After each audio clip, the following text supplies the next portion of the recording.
সুপ্রভাত, নমস্কার আমার সকল দর্শক বন্ধুদের। আবারও নতুন একটা ভিডিওতে সকলকে স্বাগত। সকালে ঘুম থেকে উঠে গেছিলাম ছাদে, তো সেখানকার এই পরিবেশটা দেখে এত ভালো লাগলো কি বলবো।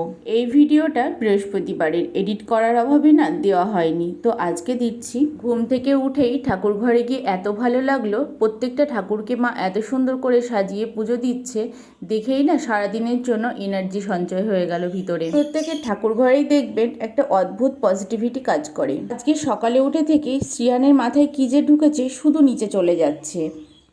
কি কথা বলছো ওর সাথে, বলো। ফুল নিচ্ছিলাম। না নিও না, ওর ফুল নিও না, ও কিন্তু রাগ করবে। আমার বাপের বাড়ি এখানে মনসা পুজো, তারপরে বিভিন্ন ষষ্ঠী, অনেক কিছুতে না রান্না করতে নেই।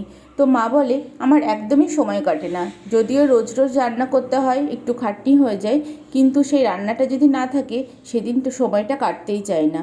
যে সকালে জলখাবারে ছিল রুটি, কুমড়ো ছোলা দিয়ে তরকারি আর ডিম সিদ্ধ। আর দুপুরের রান্নায় ছিল আর মাছ আর কাতলা মাছ। অন্যদিকে ছিল এঁচোড়ের ঝাল, টক ডাল, পটল ভাজা আর আমের চাটনি। আমার না টক ডাল খেতে ভীষণ ভালো লাগে, আর তার সাথে যদি এঁচোড়ের ঝাল থাকে আর তো কোনো কথাই নেই। আর এই যে ওকে সাইকেল চালানোর অজুহাতে স্নান করাতে নিয়ে যায় ছাদে, কারণ ও না বাথরুমে স্নান তো করতেই চায় না, ছাদে নিয়ে গিয়ে যদি একটু ভুলিয়ে ভালিয়ে করানো যায়। জানেন তো, ও না ছাদে এসে সাইকেল চালাতে ভীষণ ভালোবাসে। যদিও ছাদ থেকে পড়ে যাওয়ার কোনো সম্ভাবনা নেই, কারণ কোনো দিকেই খোলা নয়, তবুও আমরা একটু সতর্ক থাকি। ও ভীষণ চঞ্চল।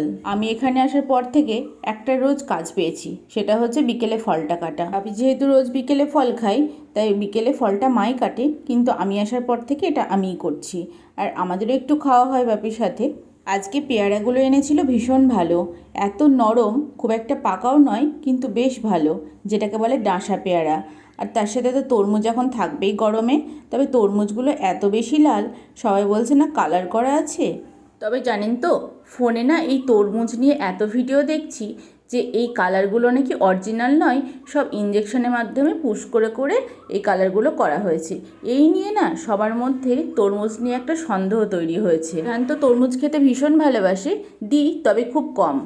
আর আমাদের বাড়িতে না পাকা পেঁপে, ফুটি এগুলো না রোজই খাওয়া হয়, কারণ এগুলোতে তো খুব একটা মিষ্টি নেই। বাপি খায়, আর বাপি এমনি পেঁপে খেতে পছন্দও করে।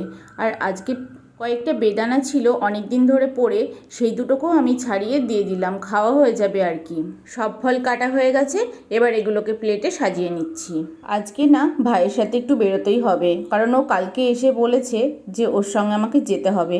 আজকে না গেলে ভীষণ রাগ করবে। পয়লা বৈশাখী টি শার্ট, প্যান্ট এগুলো তো কিনবে, তবে ও বলে আমি গেলে ওর নাকি পছন্দ করতে সুবিধা হয়। কৃষ্ণনগরে কিছুদিন হলো জুডিও ওপেন হয়েছে, তো ওর ইচ্ছা ওখান থেকেই নেবে। তবে আমার না দোকান থেকে বেশি ভালো লাগে সব কিছু নিতে। আমাদের ছাদে একটা নিম গাছের ডাল পড়ে, তো সেখান থেকে কিছু নিমগুলঞ্চ পেরে এনেছি। এটা বাপি খায় সকালে রোজ ভিজিয়ে। বাপি দুপুরে না অনেক আইসক্রিম এনেছিল, তো শ্রীহানের ভয়ে আমি ফ্রিজে একটা কোনায় লুকিয়ে রেখেছিলাম। এখন যেহেতু ও ঘুমাচ্ছে, তার জন্য এগুলোকে সাজিয়ে ঠিকঠাকভাবে রাখছি। আর আমার বাপির না একটা অভ্যেস, সে নিজে কিছুই খাবে না, কিন্তু ঘর ভর্তি করে খাবার দাবার এনে রেখে দেবে। আর শ্রীহান আসলে তো তার পছন্দের সমস্ত খাবার তার বেশি বেশি করে আনাই থাকে। আইসক্রিমগুলোকে সবসময় আমি আইস বক্সের মধ্যে লুকিয়ে রাখি, কারণ শ্রীহান যদি একবার দেখে ও তো থামবেই না, সারাক্ষণ ফ্রিজ খুলতেই থাকবে। একটা আইসক্রিম আমি খেয়ে নিলাম, এবার একটু রেডি হয়ে নিই। জানেন তো, আমার না দোকানে বা শপিং মলে অনেক লোকের মাঝে ভিডিও করতে ভীষণ লজ্জা করে, তো ভাই দেখছি আমার অজান্তে এই ভিডিওটা করে দিয়েছে। আর শ্রীহান গেছে মা বাপির সঙ্গে একটু পার্কে। এবার বলি, জুডিওতে ওর কিছুই পছন্দ হয়নি, পাশেই ছিল মোড়, তো সেখান থেকে দুটো মিল্কশেক আর কয়েকটা বিস্কুটের প্যাকেট নিয়ে চলে এসেছি। শীতে ভিজে ভিজে বাড়ি এসে মা দেখছি রুটি করছে। তবে আজকের ভিডিওটা এই পর্যন্তই।